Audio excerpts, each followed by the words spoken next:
Welcome, everybody, to another episode of the Be Fearless podcast. And today I bring you a fabulous guest.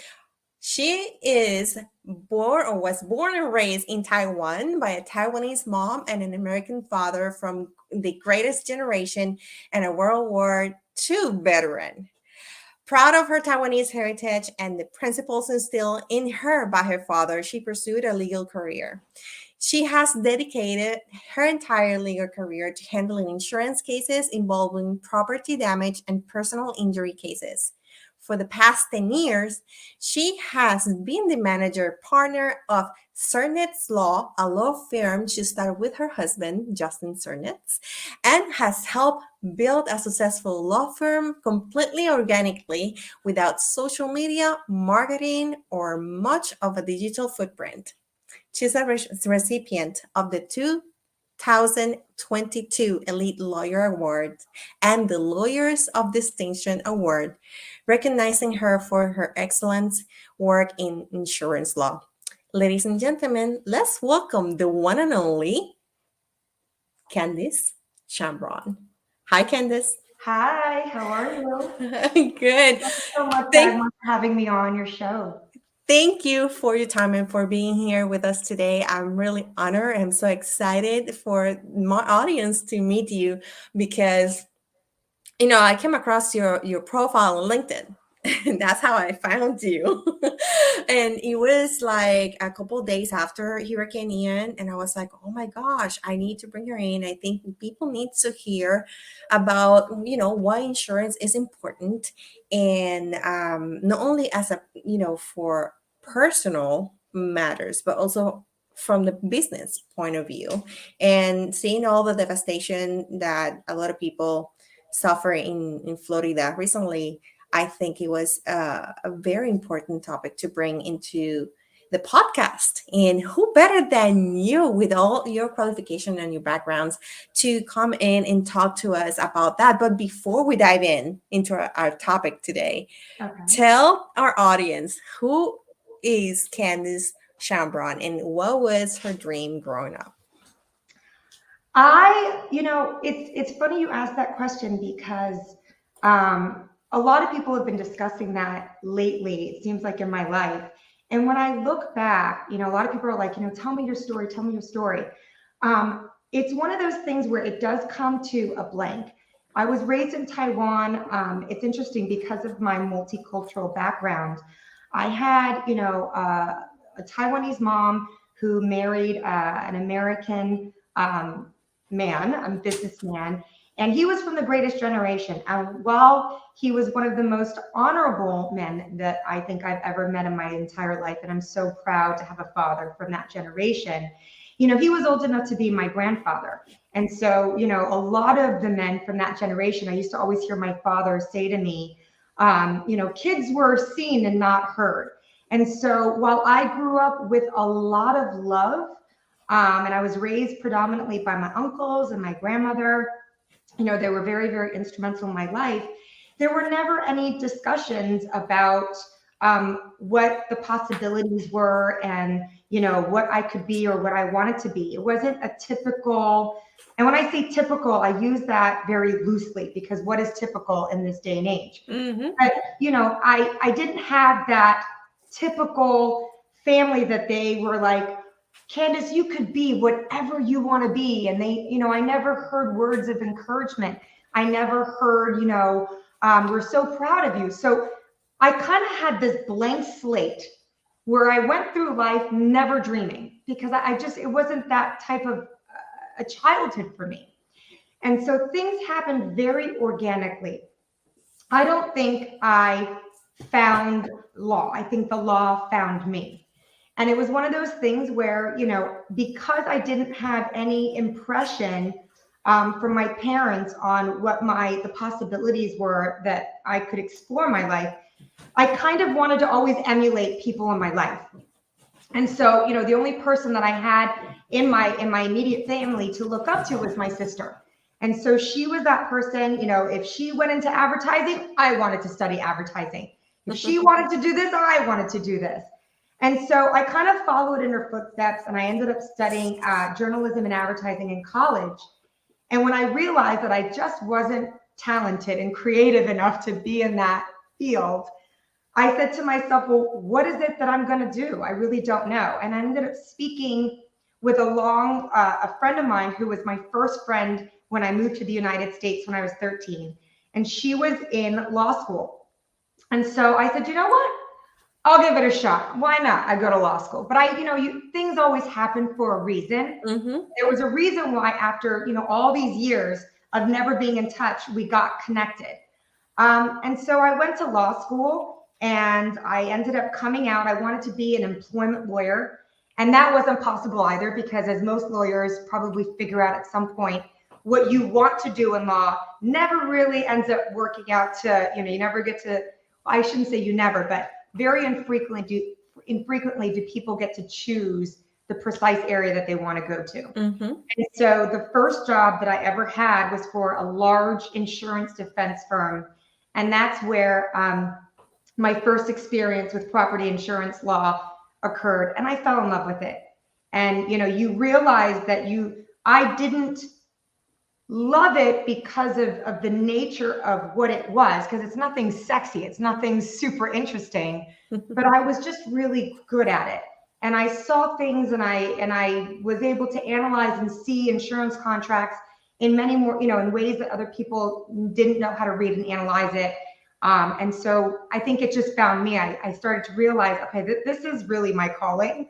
So that's how I ended up getting into insurance law. But Candise is, I didn't really have a voice for a very long time, mainly because of my background. And, and it's weird because you talk to people, they're like, oh, I hate getting older.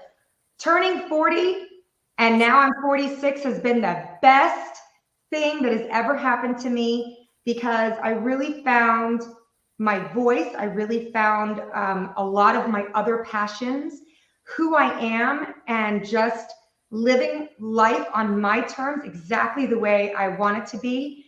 And so, that's me. I love the law. I work hard. I play hard. I have a beautiful family. I have great friends. See what else about me? I am a big foodie. I love it. Me too. I love to eat.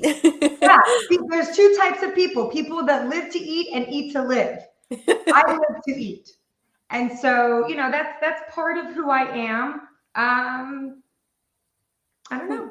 Well, I am so excited that you were in such detail about your background, how you growing up, and how you find your calling, because not a lot of people actually get to do what they're born to do. They don't find that God-given purpose, and they never get to fulfill their true mission in life. So, and you just found it, and it's amazing. And it's amazing that all that you have built in the last couple of years, decades, in working in insurance. And let me tell you one thing. First, years ago, you will talk to me about insurance. I'll be like, I don't want to know about that. But as I grew up and became a homeowner, and, grew up, and I was like, okay, this is important. And I now see the value and the importance of having insurance, but most importantly, having somebody like you that understand insurance, how they work, and can help people when their claims are denied or something goes wrong, is amazing, because not everybody does what you do. There's many types of law. There are criminal, civil, many, but insurance law, there's not too many, and you are one of them. And I'm so thankful for what you do. Now, let's dive a little bit into why that reason why people should have insurance. What do you think is important for people to know that they should have an insurance, not only personally but also for their business? Well, first, let me take a step back to give, a little insurance 101. So, when you have a home and you're financing a portion of the home, if you have a mortgage on your home, you're required to have insurance no Yeah, matter what. exactly. And so, the people that have the choice, and, we refer to it in our industry as being self-insured. So if you don't have a mortgage on your home, you can elect to have insurance or not.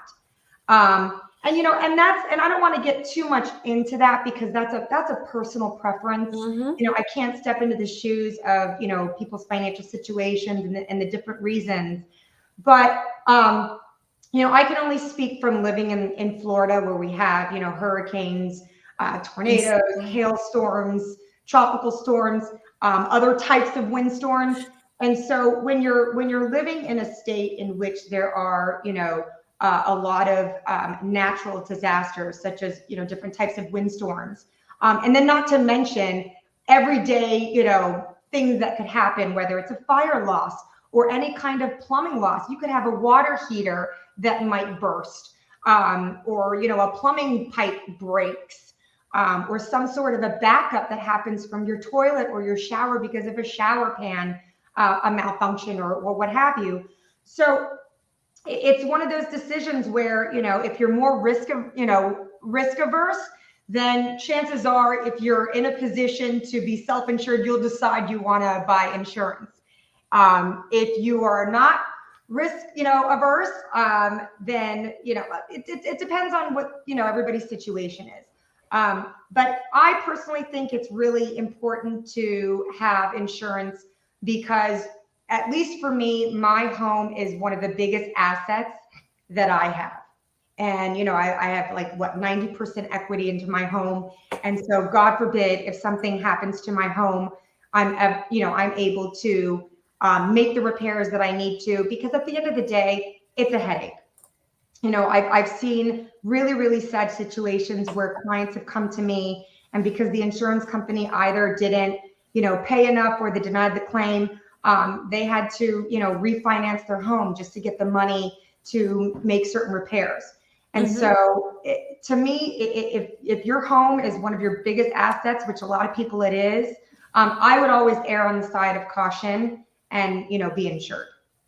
That's fantastic. And And I totally, yeah, and I totally agree. I mean, that's why I think it's important to underline the importance of having insurance, and then understanding when things doesn't go as we expect from having an insurance.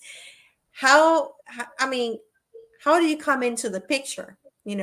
What are the situations that bring you in to help other people?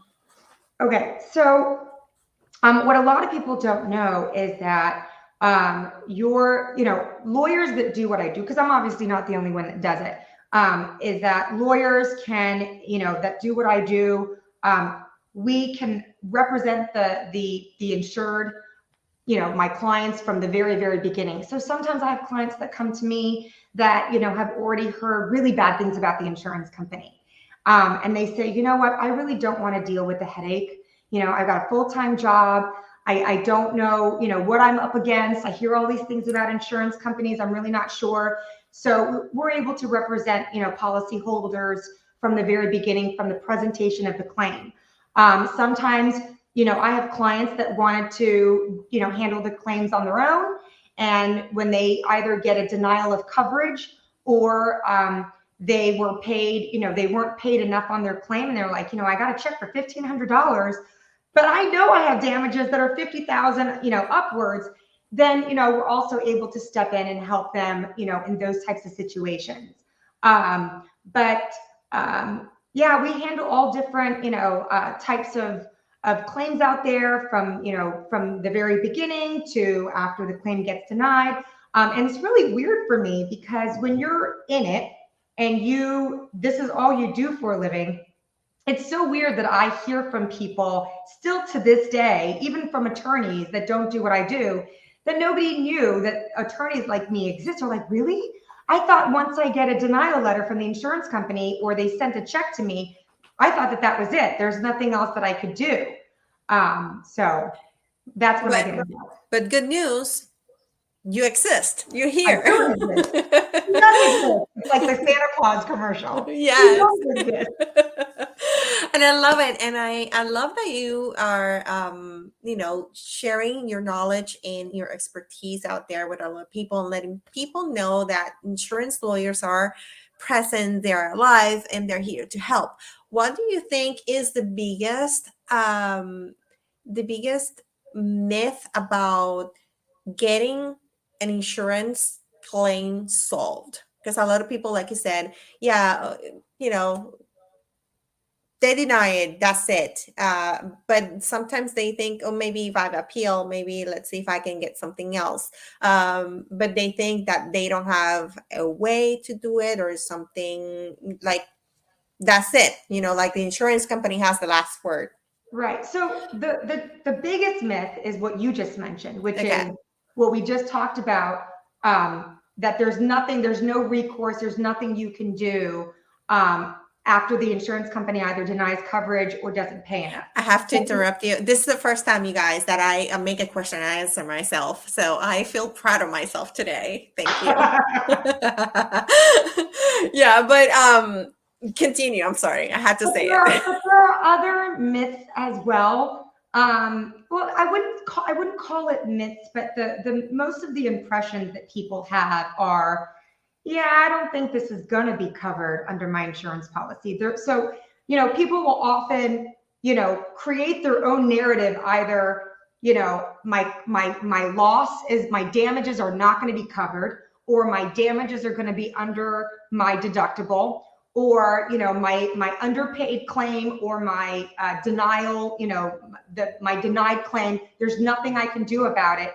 And then there are other myths that I've heard clients tell me, I don't know if I want to even file an insurance claim, because I feel like if I do, my insurance company is going to drop me, or I'm never going to be able to get insurance again. And I always say to them, well, there's a tiny bit of truth to that, in that, let's say you're a serial claim maker and you've got 20 different claims. I can't say you're not going to be red flagged. But when you've got a legitimate large loss, damage to your home or your building, or commercial property, I always say to my clients, well, why do you pay your premiums? You pay premiums to have insurance for a type of loss like this that's probably covered under your insurance policy. Why are you afraid to actually make a claim? So there's that type of, I wouldn't call them myths, but those are the Common scenarios or the thoughts. narratives that are going through everybody's mind. Okay. Now that you said, you mentioned something, because that was actually very familiar to one of the posts that I came across recently on social media. There was this lady. I'm just gonna lay out the case for you so you can give us, some feedback on what this woman could have done. She's been paying $800 a month for her home insurance. Okay. Hurricane Ian came through and destroyed the home. Now the insurance came back and said you're not covered.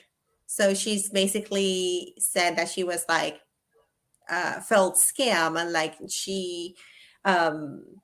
she's actually in the streets, like she doesn't have a place to go now. So what do you think did she fail to read any small print in the insurance contract? It is true that the insurance might engage in that situation. Given what this woman could have done. I kind of know where you're going with this. Without looking at her insurance policy, I can't tell you what's going on with her specific situation. But this is actually, I feel like this was fate that you and I, met on this, because you just touched on something that is so, so important to me, and that I've actually, in the very limited time that I've been on social media, I've actually talked about this.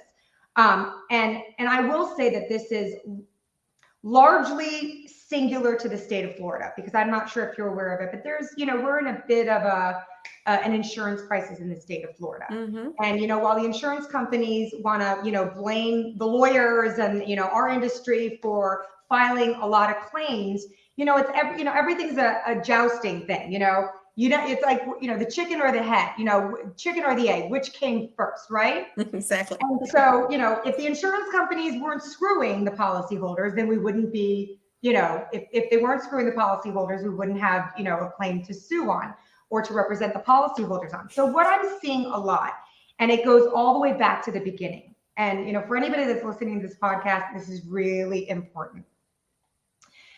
Because there's such an insurance crisis, and, and I keep telling people, your insurance journey starts with your purchase of insurance.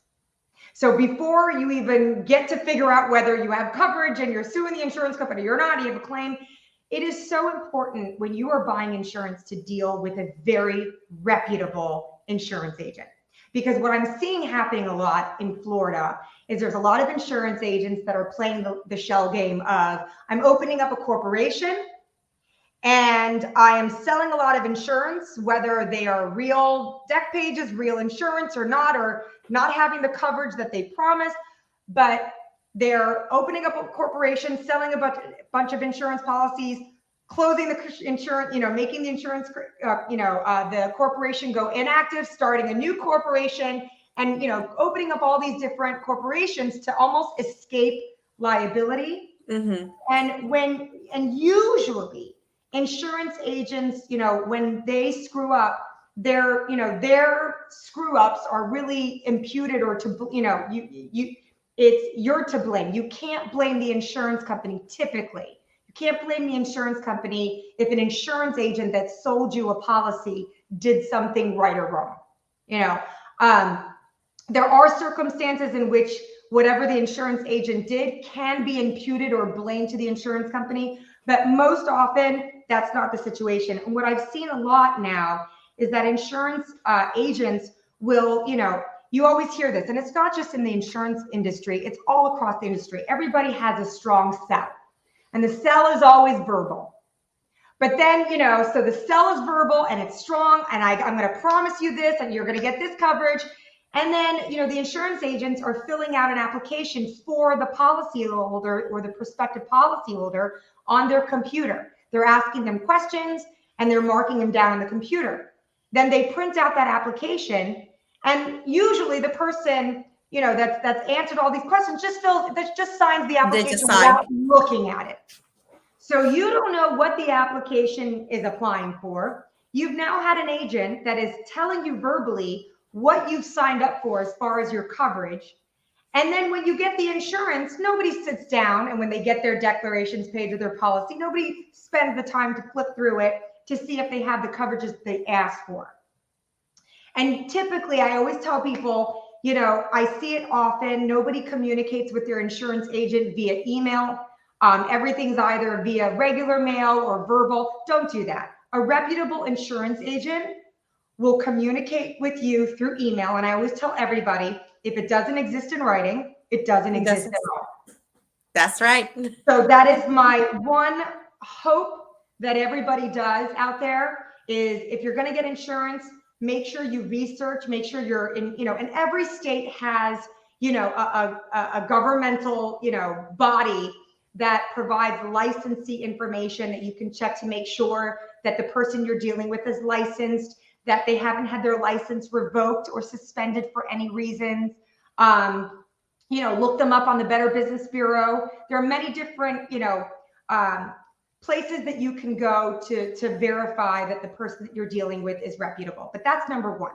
So I don't know if this lady, poor lady, I feel really bad. I mean, it broke my heart because she was in her vehicle with her family, and then she was like, in a live, I believe it was on TikTok first, where I watched the video, and she's telling her story, what happened, and then like showing the area where her home was.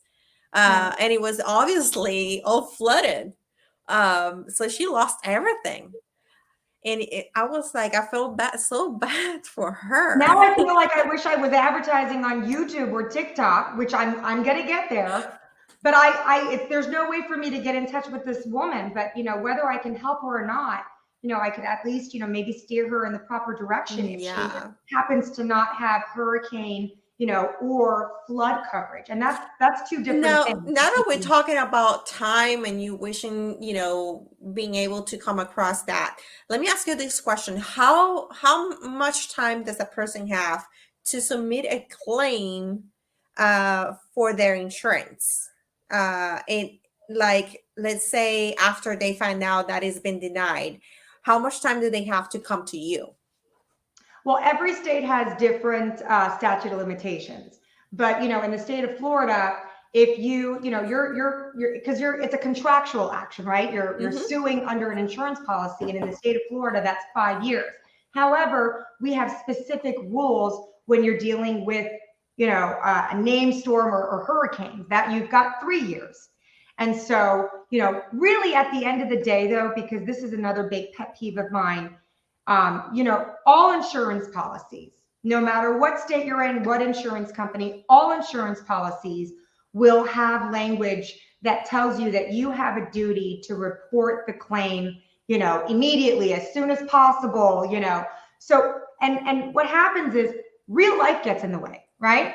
And you've got families to worry about, you've got jobs to worry about, you've got your health to worry about. So insurance is really not high on the pecking order of priorities. And so if people have damage that maybe doesn't affect their everyday life because it isn't this catastrophic loss, but it's a nuisance, let's say. It's like, oh, I know I've got flooding here, but I'm still able to live my life. People forget. People forget to, deal with the insurance issues. And what I'm here to tell everybody, you got to deal with it right away, because, while there are statute of limitations, whether it gives you 3 years or 5 years, insurance companies will always say, okay, you waited, this amount of time, and therefore, you provide us with late notice. This is on, if you decided to report the claim yourself. So if you're reporting the claim yourself, do it immediately. Once the insurance company makes their decision, get to an attorney if that's the route that you want to go, as soon as possible. That's fantastic. So let me ask you a question. I already mentioned that if they decide to do the claim, so that means that you as an insurance lawyer, you can initiate the claim for your I client. can initiate, but it's a personal preference. I'm never gonna impose myself and push myself on people. But more often than not, I will say that more often than not, the people choose to have me or another attorney at my firm help present the claim for them. That's fantastic. Now, let's talk about a little bit. Let's talk a little bit about commercial insurance. What do you think are the most common issues or claims that you have come across in the time that you have working with us? So I'm going to give you a great example in talking about a case that I have going on right now that has pretty extensive coverages under their commercial policy. So I'm representing a company that sustained some serious significant damages from Irma. So many years Wow. ago. And so this particular company had really great coverage. So not only did they have coverage to fix their, I don't want to talk about the company because I don't want to reveal too much, but a huge warehouse facility where certain type of aircraft repairs occur. We could put it that way. Okay. And so not only do they have coverage for, the building damage, the significant building damage, but they have coverage for their business income loss and any type of extra expense. For example, they have coverage under their policy to lease another facility for a year, and the cost of having to transport the equipment that's necessary into that the lease space that they have for a year to be able to resume operations. So basically they were covered for every single aspect of what it will take to transplant their business. Correct. Temporarily to another location. Yes. Now, this is their policy. Every policy is obviously different. Yeah.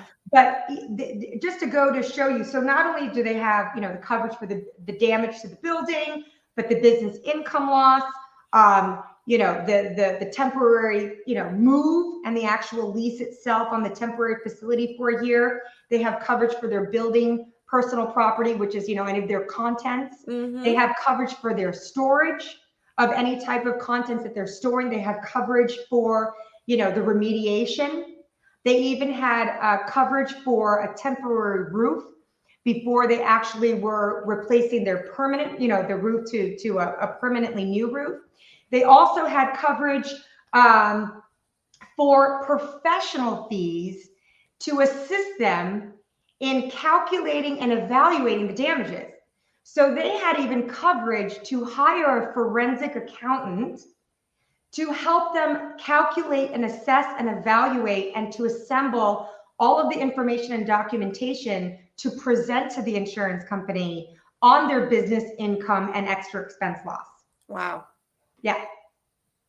That even includes an employee of the company. If, let's say, they had an employee in the company that, let's say, is the CFO, and they had to pay that CFO, maybe a separate amount above and beyond their salary, let's say.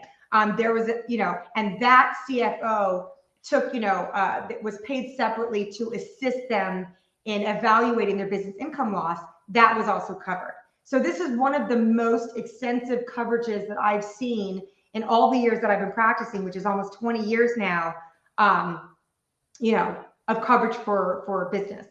Oh, wow. And what do you, well, I think this for me might be a stupid question, but I don't know. I'm gonna ask it anyway. What do you think is what is delaying the insurance company to kind of like just move forward and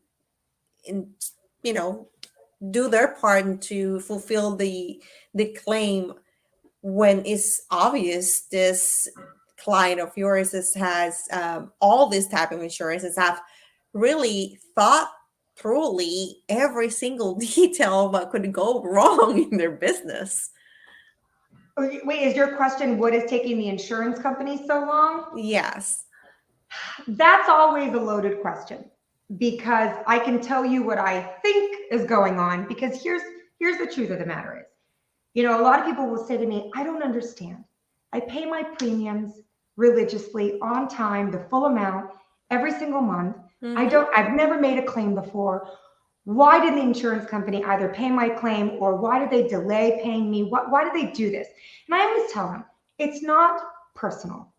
There isn't this insurance company person, executive, twisting their mustache going, ha, ha, ha, ha, I'm going to get this person.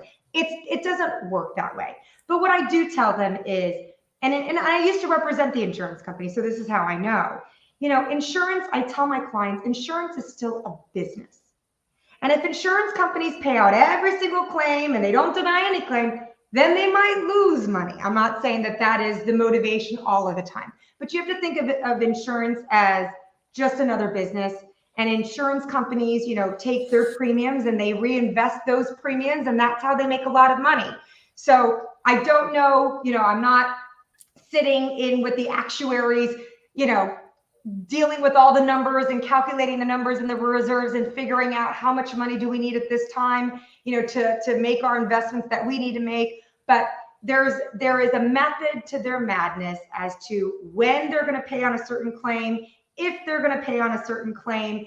That's all a highly calculated decision. Let's put it that way. But it's not personal. It's not because who you are. It's not like they researched you on LinkedIn and found that it's not like that.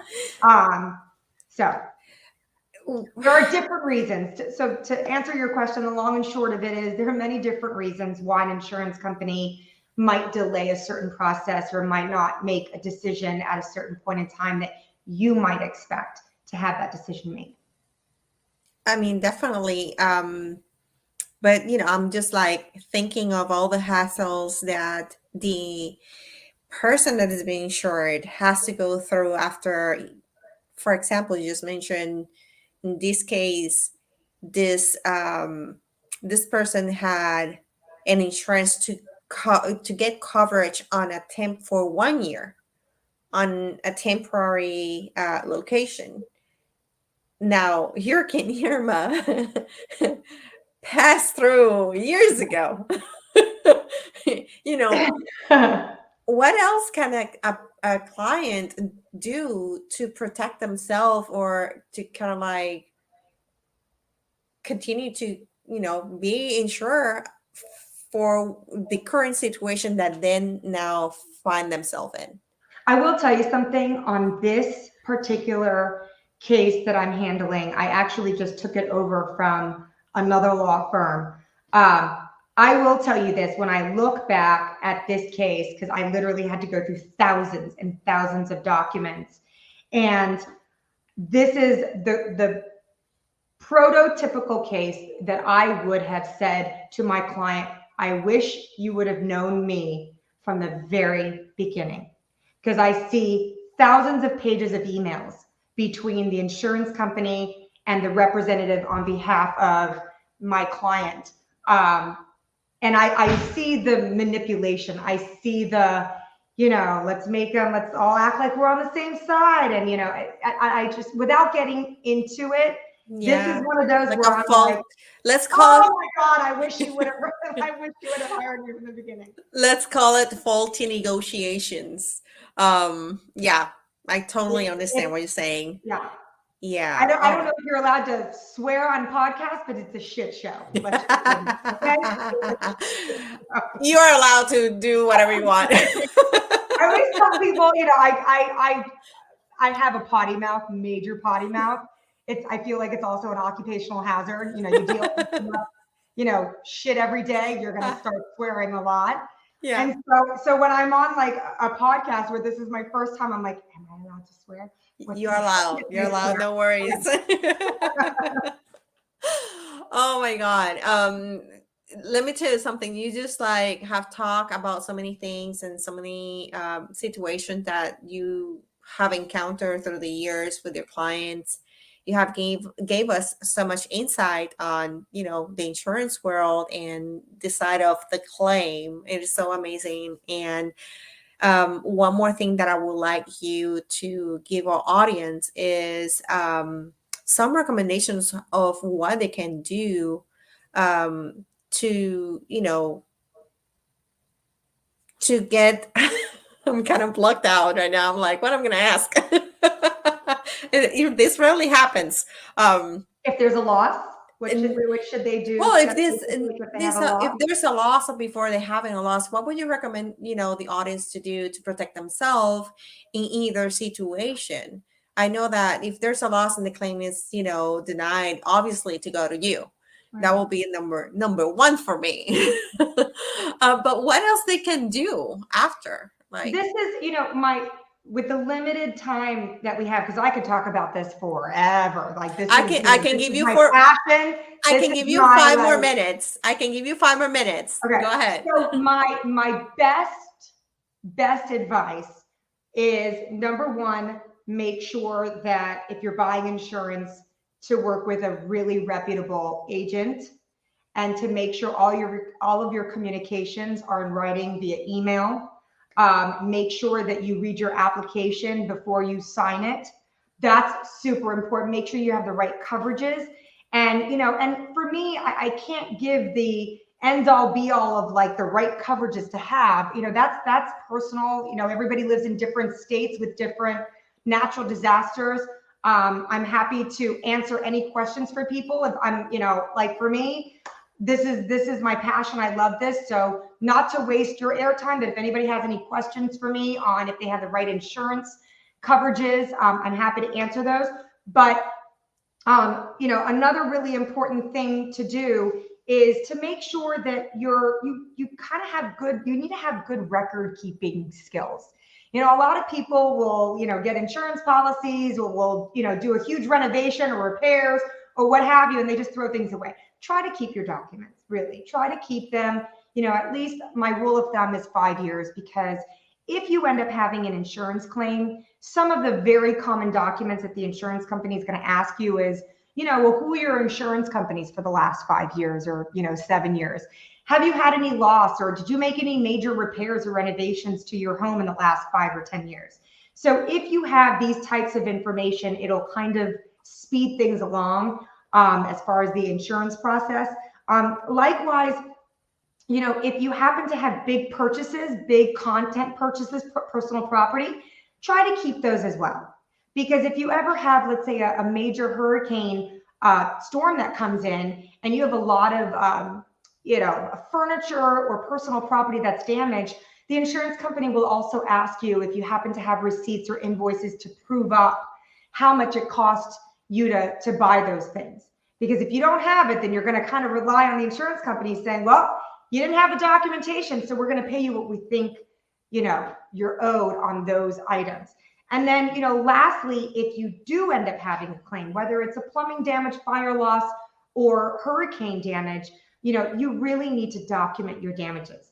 You need to video, we all have, phones now. I'd like to think we all have phones. Photographic damages, video, and you can't take enough. Like you really can't take enough. From every single angle, videotape it, photograph it, whatever you can do. Make sure you have all of your documents, your records. Make sure, if you're not comfortable presenting the claim on your own, to hire, an attorney to help you present the claim. That's really important, because the insurance company will always hammer on the timing of it. Oh, you took too long to, report the claim, and therefore XYZ. So those are my main important points. Fantastic. Thank you so much. Where can people reach out to you? They can reach me on my email address. That's C Shanbron. So that's CS as in Sam, H as in Harry, A as in Apple, N as in Nancy, B as in boy, R as in rabbit, O as in Omicron, N as in Nancy at cernitslaw.com. Cernit's Law is there you go. Cernitslaw.com. You can also, feel free to reach out on my website, where I'm on Instagram, I'm on Facebook, I'm on LinkedIn. LinkedIn. That's where I found her. So go and connect with her. And then you can also call my office. That's 305-370-3255. I'm known to be one of the most accessible attorneys you will ever meet. So if somebody's looking for me and you don't find me, something's wrong. Something is terrible. All right. Well, thank you so much for your time. It's been such a great conversation and eye-opening of the things, all insurance related, especially during these times, that especially in Florida, I'll say. I live in Virginia, so it's a little bit different in here, but it's still important information to know. And it's important to know that insurance attorneys are alive and they exist and they're out there. And we're opening an office in Houston, Texas, and eventually in New York. Fantastic. So, yes. Just let me know. We can bring you back here so you can tell us all about it and talk more about insurance law and educate people out there. I think the more educated that we are, the better we can get through the obstacles that life throws at us, right? Especially when we are not prepared and something happens. Right. So thank you so much, Candise, for being with us here. Thank you for being with here today. It's been a treat and a truly honor. Thank you so much, and I appreciate it truly. You guys, before I go, let me tell you, I have to warn you right now. I'm having an issue with Amazon, Spotify, and Apple Podcasts, but don't worry, because I know you wrote to me today saying that you guys couldn't listen to the new content on those platforms. It's been taken care of. They're about to fix it. In the meantime, you can go to Pandora, Podbean, Live Notes, and some other platforms where the podcast audio is going live.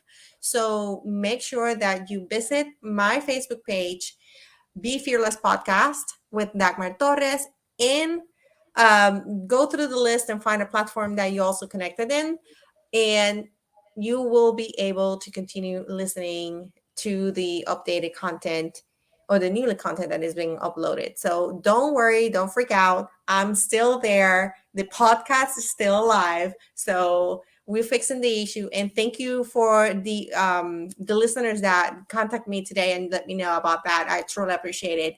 In the meantime, until the next episode, don't forget to unlock your potential and be fearless. Bye.